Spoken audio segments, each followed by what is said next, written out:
Today we are in the Elysian Resort in Runda to do our recording, and I'm really excited and thrilled to have you just see how beautiful this place is, the lush gardens, the ambience, the food, top notch. If you get time, please pass by. Please pass by and have a meal here at the Elysian.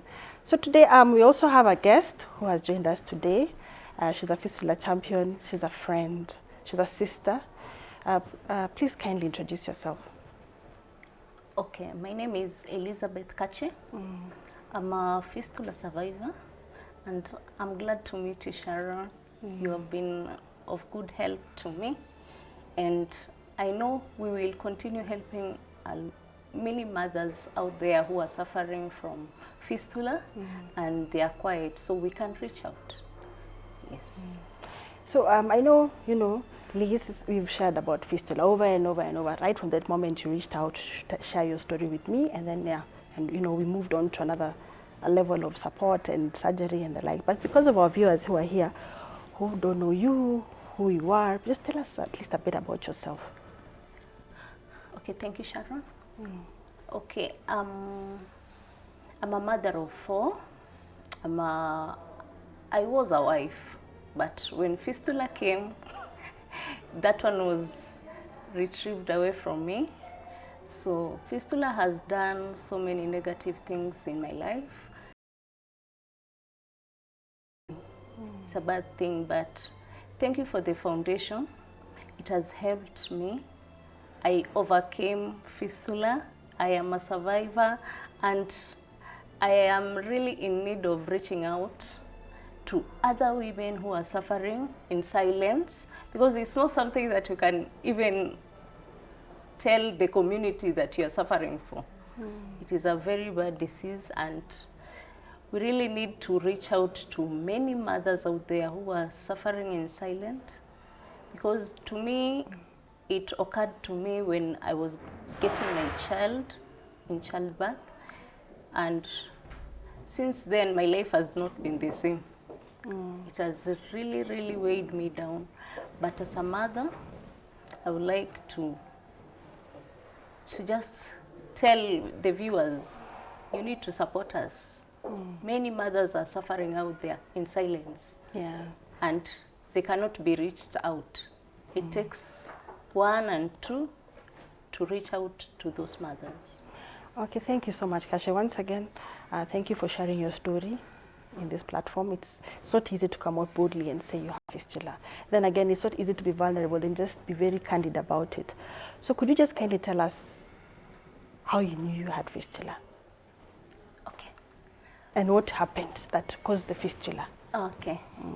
Okay, so for me, I got fistula from my 4th child. The baby was in breech. So when I was going to give birth, the doctor panicked and he pushed the baby. So when he pushed the baby, that is how I got fistula. But as educated as I always think, I didn't know it's fistula. I even Googled, what is this that is, the stool is coming out from my front part. So I was like, what is this? But when I Googled more, I knew it was fistula. And thanks to you, Sharon, because I Googled, I saw you campaigning more about fistula, and I reached out to you, and you really became of help because of this foundation. Yeah. So Liz, once you knew you had the fistula now and you shared it with your family members, what was the reaction? I could not share it with my family. Even my own husband, I could not tell him I have fistula. I really didn't know that it was a good disease to share around. So I suffered in silence. I suffered in silence. How long did you stay with the condition? Stayed with it for only 6 months, but the 6 months was hell. It was really hell because of the smell, and you have a small baby, you have this condition, even mentally you cannot be stable. I was not stable. Yeah, I'm really sorry about the predicament Elise, fistula is it's one of those diseases that you feel like you're dead alive. Yes. Because you cannot be comfortable, you cannot walk around your hood, you cannot even be around friends and family because of the smell. And throughout this process that you went through this, just give us a clear understanding of your fears. What was your fear? For me, my fear was, will I ever sexually, satisfy a man? Will I ever be in a space where I know I'm not smelling or leaking, So just tell us candidly, what was your greatest fear? And give us a scenario where it was one of the worst days that you would even dread to remember. Okay, my worst fear was, will I get back to where I was? That was my greatest fear, because I didn't know that there are hospitals that can, I didn't know there were hospitals that can repair this matter. Because it was something, for me, it was very strange. It was like, has anybody passed through this? I thought it was like, for me, it was something new. I really didn't know that this thing exists. Because it was funny enough, because one way is passing, the line for stool is passing through the front, and it was, what is this? Yeah, like stool was coming out from the birth canal of the vagina. Yes.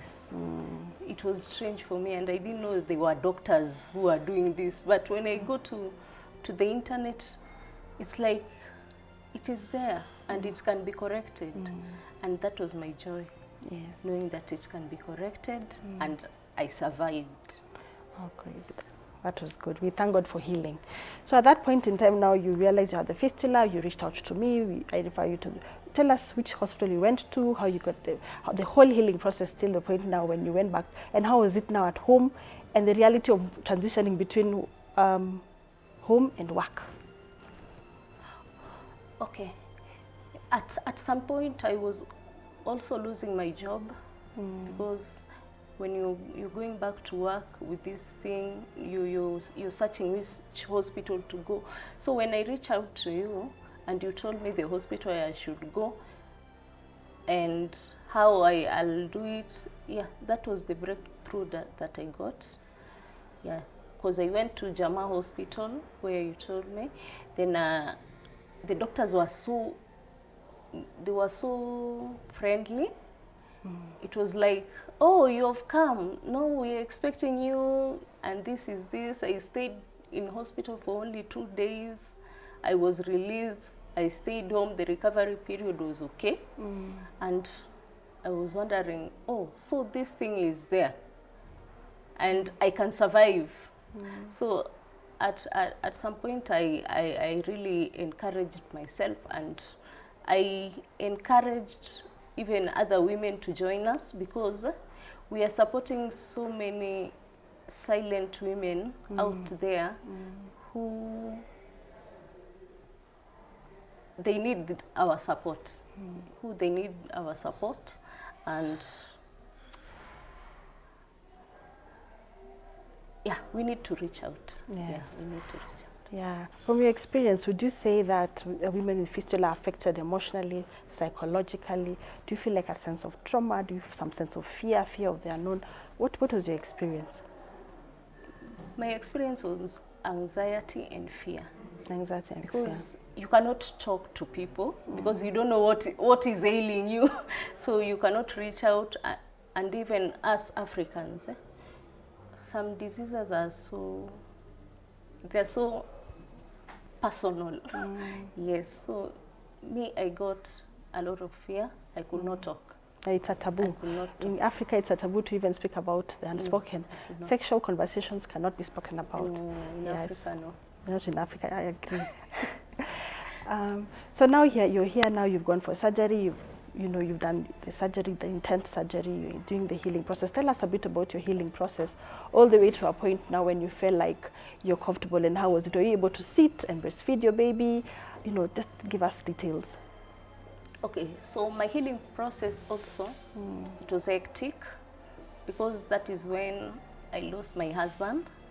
That is when my husband ran away because of the healing process, because the doctor says you should stay for almost 6 months and more for you to get better healing. So that is when my husband also went. So fistula made me a single mother.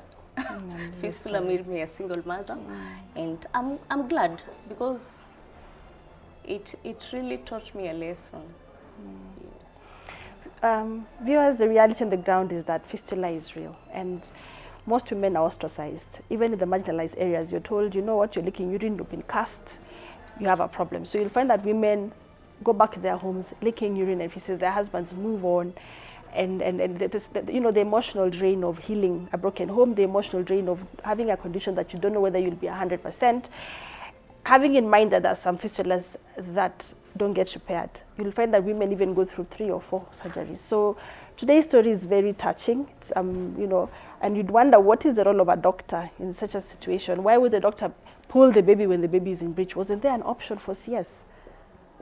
The question is, which hospitals entertain such kind of negligence? And what kind of doctors, how are doctors trained? It's one thing. So tell us, exactly, you're in hospital, the doctor has realized the baby is breached and he's pulling the baby. Literally pulling the baby from the vagina. Was it a medical doctor? Was it a nurse, a midwife? Was it at home? Okay, he was a medical doctor, but I always blame myself because I panicked. I panicked and I started crying because the water had already came out. So I started crying and shouting at the doctor and pushing. So the doctor had no option. I cannot say it was negligence. The doctor had no option. So me, I felt that the doctor really helped me. Yes. Okay, so you can comfortably tell us and our viewers that you're 100% free from fistula now? Yes, I am 100% free. And how did your workplace take it, even after the many months of, it took about a month without going to work, yes, of healing? What did your HR, how did the environment you know, accept the fact that you have fistula? Okay, they were so supportive because, okay, I work with the government, so they are really supportive on medical matters. So I had no problem. I remember that time I did a letter, yes, on behalf of the foundation, yeah. Oh, then yes. you sent it to HR because you're fearing how would you mention. So just a follow-up on how if they took it positively, and they gave you an extra month for full recovery, then that's okay. So thank you so much for your time.